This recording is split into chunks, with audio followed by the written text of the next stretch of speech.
Hola, buenos días. Buenos días. Bueno, en nombre de Docencia te queremos agradecer que tengas un ratito para hacer una entrevista para nuestro canal de YouTube.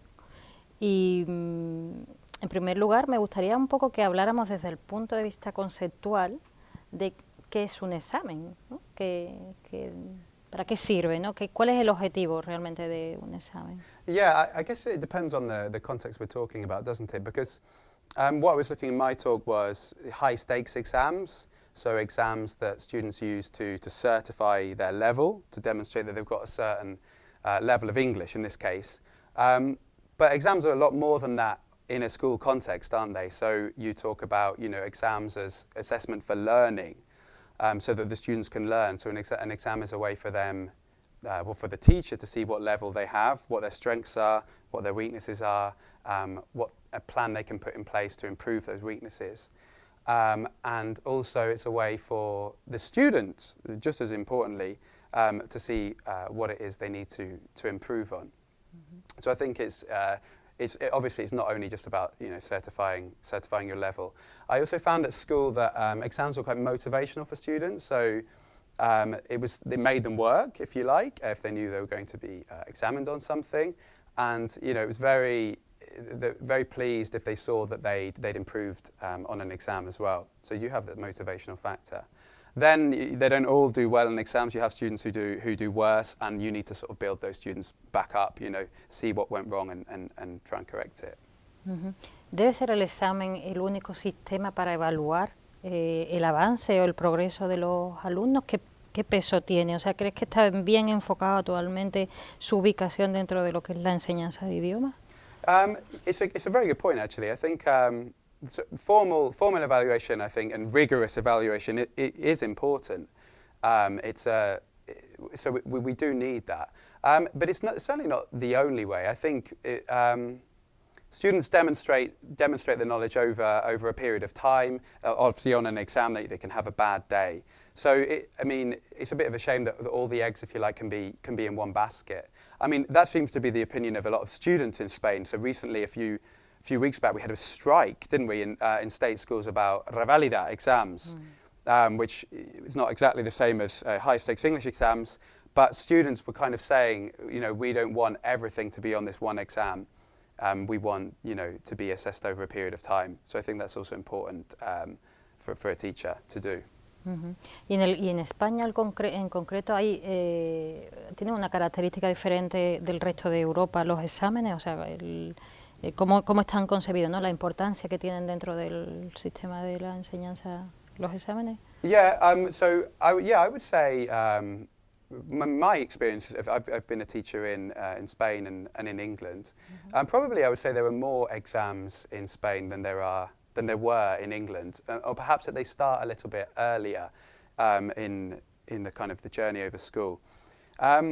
Exams are also changing for the better all over the world. So obviously exams used to be about rote learning things off by heart, sort of memorizing, and then regurgitating knowledge in an exam. That's starting to become a thing of the past, although I must say, I remember at one of the schools I worked in, I saw one of the history exams, and one of the questions was the causes of the First World War. So that was the question, like a statement. There wasn't actually a question mark at the end, and I thought, I wonder what you're supposed to do here. Like, there's no question. And I thought about it, and I guess you just had to say what all the causes were, or what the teacher had told you that the causes were, and just write them all down. It wasn't anything like which was the most important cause. There wasn't any kind of higher order thinking skills in there. But I would say in general, exams have improved, and will keep improving. Uh-huh. Desde tu experiencia, a veces los exámenes se convierten para los alumnos en una especie de sufrimiento, ¿no? El miedo al fracaso, ¿no? No sé cómo lo ves tú, quizás el profesor tiene que tener un poco de coach también y saber canalizar un poco esos temores, ¿no? del alumno, o convertir el examen en algo realmente que sea divertido, ¿no? Una prueba, algo que te permite saber que has alcanzado un nivel, que te motive, ¿no? ¿Qué claves que se te ocurra a ti para que podamos hacer? Yeah, it's a good question. I think the first question is sort of students' attitude towards an exam, and then we had this idea of a teacher as a coach. I mean, if you think about students' attitude towards an exam. You know, you have your teacher in class and you say, right, next Friday we've got an exam. And probably you're not going to see many sort of woohoo kind of reactions. That's you might see a sort of collective groan. You know, the similar sort of reaction you see when you set homework, for example. So I guess we probably need to reflect and ask ourselves why it is students would react like that. I think the ways to avoid that might be, well, students first of all need to be motivated for your subject and for your lessons. If they're not motivated for that, they're not going to be motivated to do exams in your subject and your lessons. So we need to start by, you know, providing stimulating, motivating, engaging lessons, and then we have to get them to like the subject. Then we can think about exams. We'll also have to think about the type of exam that they're doing. So if the exam were to be, for example, sort of reproducing knowledge, and the preparation for that exam were to include sort of mind-numbing memorization, you know, I wouldn't want to do that type of preparation either. So we have to think about what it is that preparation is going to require on the part of the students. So again, going back to my experience, I remember covering a lesson and the students were studying for an exam in a different subject. And this studying involved having the textbook in front of them and reading it, or more probably kind of staring blankly at it. That was studying for them. So I think they need to be taught how to study. We can't say go and study. You know, we need to, what does that mean, study? So, I mean, maybe teach them ways of, you know, practicing vocabulary with a partner, testing each other in a pair, going on the internet and going on a site where they practice vocabulary with a game, doing online exercises, making that studying a little bit more dynamic, and then they might sort of look more favourably on doing it. But I do think we need to show students how to study.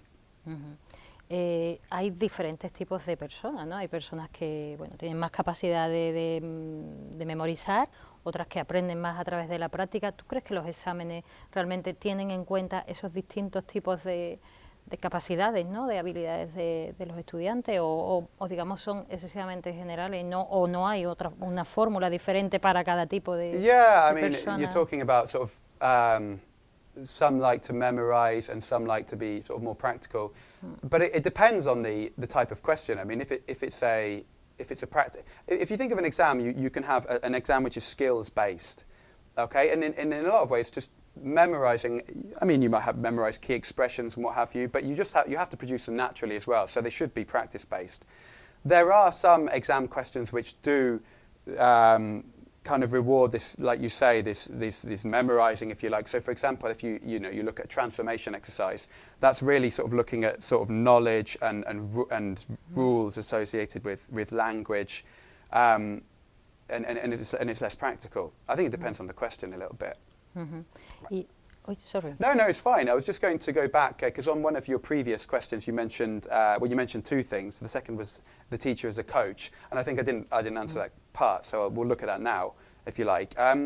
This idea of a teacher as being a coach for an exam, I think it's true. So when you look at a good teacher, I mean, Antonia looked at this in her session as well. This idea of, you know, subject knowledge, but obviously that's not enough without methodology and pedagogy. You know, a teacher will need to be a good classroom manager. But then you do have this human aspect, which that's how I might define coach.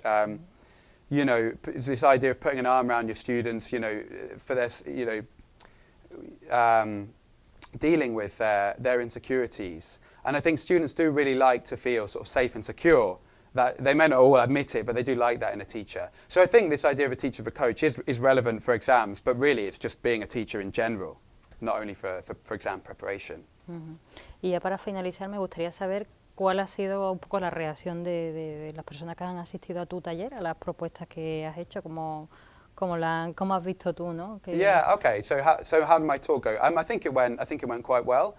The talk was looking at sort of common questions in high stakes English exams. We're thinking of strategies to approach those, but also ways to give that a twist and come up with some really sort of motivating, engaging ideas that are going to get our students involved in the lesson. It was a very practical talk. and I think that a lot of teachers come to events like ATHEA, just they want to sort of kind of gather ideas. I mean, they will be interested in trends and theory as well, but I found in my experience that they do like practical ideas. And I haven't read the feedback forms yet, but I think it went quite well. Yeah. Okay. ¿Alguna cosa más que quieras comentarnos? No, I think we've covered most of it. If we talk, one thing maybe we haven't spoken about is the maybe the future of exams. Yes. Where they're going to go in the future. Now, because we've spoken about how exams have improved in they're becoming more skills based and less sort of knowledge or knowledge of rules based, if you like, not just sort of regurgitating. I think in the future they'll have to become even more accurate at really demonstrating that a student can do what they're supposed to be able to do at that particular level. Because even now there's this danger that a student can learn how an exam works. So for example, if we look at us in the conference, we're linguists, we're teachers, probably know how exams work. If we were to learn another language, I would say that we could pass an exam of a higher level than the level that we really had, just because we know how exams work. So we want preparing for an exam, an English exam, to be the same thing as learning English. Because sometimes at the moment you hear students say, I need to get my B2, and then I'll learn English afterwards. So it's really making those things the same thing, that exams accurately demonstrate that students can do, can perform functions in real life with the language. That's I think what we need to ensure in the future. Okay. Thank you very much. Okay, thanks very much for having me. I've enjoyed being here. Thank you too.